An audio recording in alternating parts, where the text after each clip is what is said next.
Okay, um, let's start off with something more difficult, and that is the running gear. The reason we'll start with the running gear is because it's um, some of the most difficult and time-consuming, or actually the most difficult and time-consuming part of a tangle illustration. And I just personally like to get out of the way. Plus, having the wheels and the tracks done gives you a much better idea of how the whole illustration is going. Because if you get the wheels good and the hull good, the illustration will look good. I think it's the most important part of an illustration. So, with that being said, let's start with the wheels. Let's make a new layer. So, what I like to do is B for brush, make sure hardness is on 100%, and then just take a size that kind of fits the outline, something like that. And make sure we have the correct color. We can go back and change these colors later on. Don't worry about that. But just pick a color. All right, that's pretty decent. You can also use the elliptical marquee tool. We will be using this later. It gives you a little bit more control. I just like using the brush. I don't know. Make a new layer. I'm just pushing it behind because I should have done this first initially, but and then we actually do the tire. So making it slightly larger. This is probably 130 pixels. No, maybe a bit more like 140. And 140, so 135. Yeah, in between. Yeah, that's decent. That's good enough. And let's make it slightly darker. Also, no, let's make it brownish. Give it a tint of brown because it's tire. This, there we go, something like that. Is it central? It's pretty central. Right, now here we make a new layer, and this is where we'll be using the elliptical marquee tool. Again, I just want to point out this is not the most optimal of doing this stuff. This is just how I've done it. I've gotten used to do it.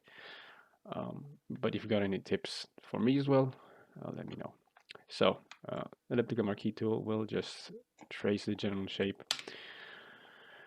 Brush again, and then take like a pretty light color. Put opacity on something around 50%. Oh, yeah, I forgot to put a harness. Put the hardness on 0%, and then go like that on the top. Oh yeah, something I forgot to tell you guys. I always, and I don't know if this is a T standard, but I personally always see the light coming from this. I don't know if you can see my mouse, but from the top left corner. And that's going to be very, very, very, very important because we won't be using many outlines to define the shapes. We'll be using shading because that's how real life works. And then the opposite here on the bottom right, we'll do with a bit of black. Make sure we put this layer on overlay because it softens out the colors and make it more light, and we can barely even see it. Great. What we can do is we just duplicate the layer, paste it, put like that, and that looks a bit better. What I'm doing here is you can see on in the layer tab in the bottom right here is when there's a little arrow on this layer, layer 7, layer 6 are arrow, have an arrow to layer 5. What this does is layer 7 and layer 6, whatever is on them, they will only see them when they're on top of layer 5. So for example, if I make a new layer, layer 8, and then I attach it to layer 5, so I press Alt, and you see that icon comes up. I press on it. What it does now is if I let's take this orange so you can see it. If I draw here, nothing shows. But if I draw on layer 6, or on the area over layer 6, you can actually see that it colors that in.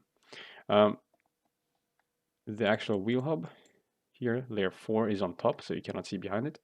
And this is a great way of doing highlights and lowlights with layers. It's a great tool to have. I don't know if GIMP has it. I assume GIMP has it in some form or another, but it's really, really useful. So yeah, make sure that our highlights here and the lowlights here, the shading, sticks within the wheel. Okay, let's move on to the next bit, which will be to do these little rings. It has two sets of rings.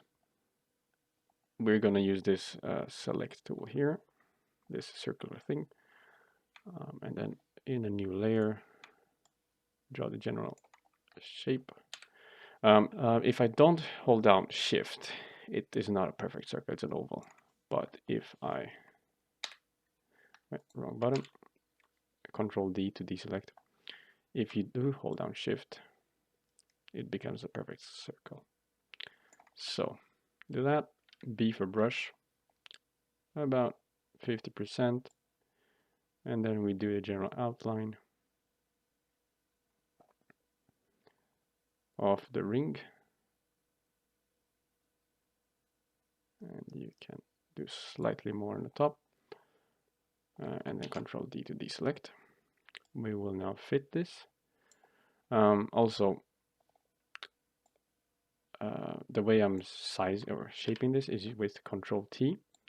I have this key bound to my mouse button because you will be pressing Control T a lot, like right now, to resize things. Right, so we have the first general ring. I want to add a little bit of highlight on the lower edge here. So I'll just put this on overlay first because otherwise the highlight won't look good. And then just holding down shift allows us to do these little lines with the brush. So perhaps something like that, and then maybe a little bit stronger in this area. And I think it looks fine up there.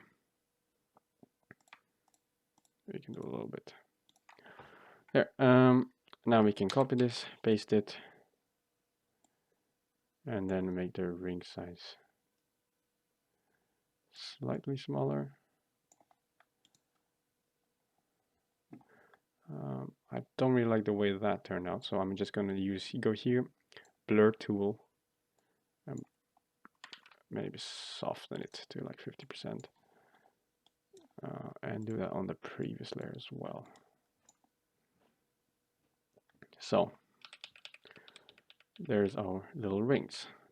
Not perfect from close enough, from close by, but it's good enough. And also, if we look at our tire, you can see they're a bit too close in, so we can just reshape them a bit. We hold down shift and you can select several layers at the same time, and we can increase their size just a little bit.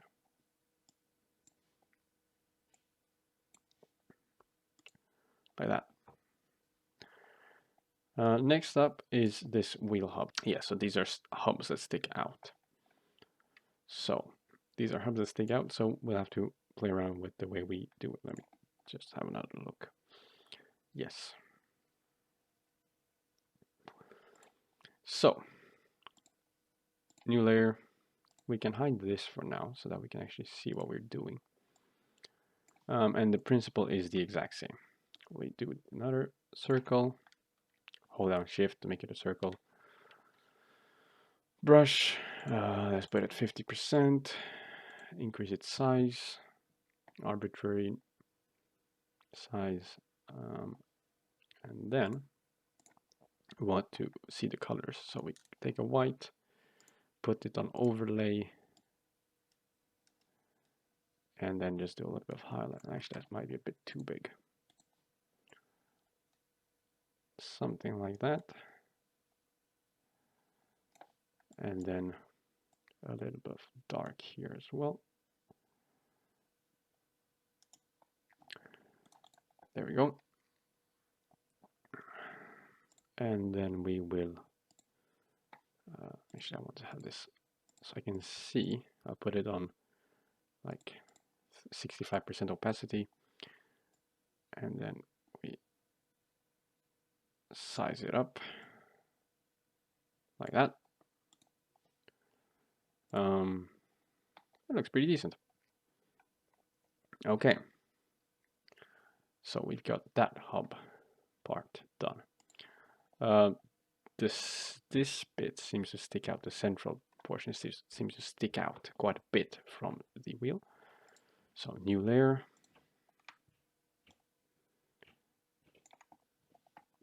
As you can see, by the end of this, we'll have a bunch of layers, and I'll show you guys how to organize layers a little bit more later.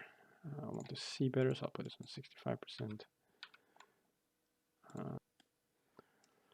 65%. Put this on overlay. This is what overlay does, as you can see it. I don't know exactly how it works and what it does, but it makes the white not white. It actually takes a bit of the color of the rear layer.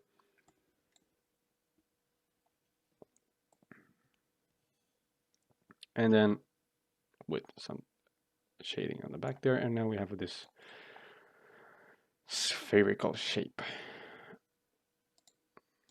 And then we want to bring opacity down so we can size it correctly.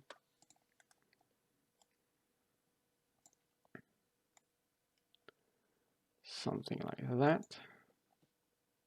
How does it look? Looks decent. I've got this grid on. When you zoom in, you can turn it off in the somewhere up here. I'm just gonna fill in these little pockets that Photoshop like to clip.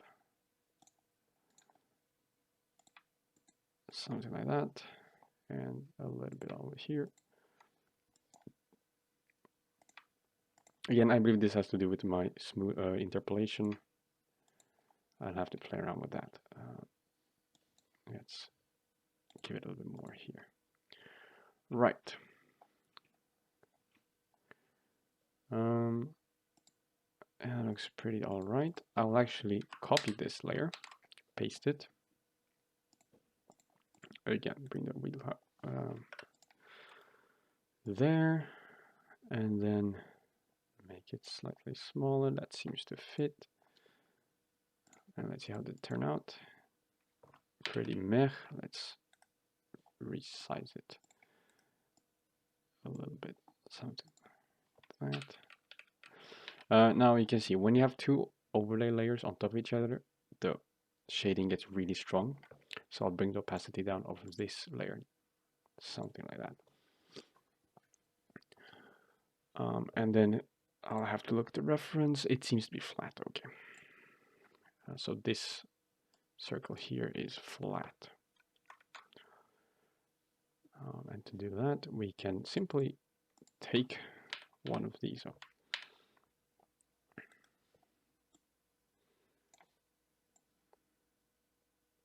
So resizing this, let's check. Which one was it? It was this one. There and there. Looks okay. Maybe that should be better. Come on, Photoshop. Work with me here. There, I think that's pretty good. And because this central bit here is actually flat, take this layer with the eraser tool, make sure it's a bit soft. Maybe not that soft, maybe 50%. And do that. And there we go. We now have the hub newly done. The last bit that we have to do is make sure the bolts are here. We need to add all these little bolts, and then also add all of the shading, and we can start with shading. So this is a hub that sticks out. It's like a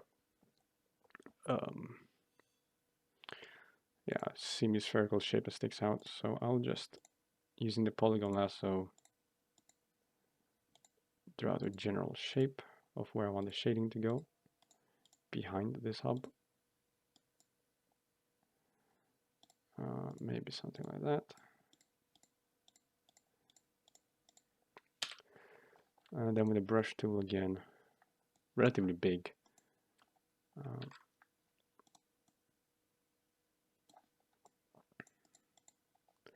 do that.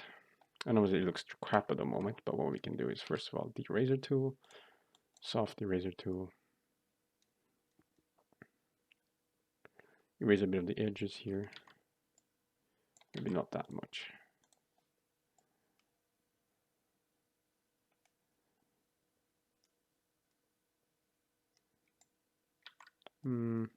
Play around with this. There, and then with the blur tool, increase its strength, make him slightly larger. And there we go. Now I have a bit of shading on this hub. And the last bit I will be doing is the little bolts. And to do the little bolts, I'm actually going to cheat a bit and copy this layer because it's spherical and the bolts are usually spherical, or for our purposes we'll make them spherical. So we copy that layer, we paste it. Obviously it's really big right now, but we'll just scale it down to size. About the size of the bolt, which is about that. Let's see, how does that look? Decent. Decent. And we can bring the opacity down a bit so we can see. And then we just copy this and paste it a bunch of times. All right, so here's the bolts done. Now do the same thing with the small bolts, and I believe they are indeed smaller. Yes, they are. So I'll just do that as well. All right, got the bolts, but as you can see, the bolts are overlays. And as I said, overlays over overlays get this really, really bright color. So what I'll do is come back to the original layer. And I'll take a razor that is about yay big, maybe even smaller. Let's give it 5. And just darken these bits here so it's not as bright. And that's that. Okay. And if we add the tire back in, there we go. So that's the wheel mostly done. One thing I'm not particularly happy with is these, what are these? Rings. They're a bit soft. I don't really like the look. So I'll just cut paste them and put them on top of one another. And that gives this stronger border. So that's the wheel. Now we can just copy paste this however many times you need.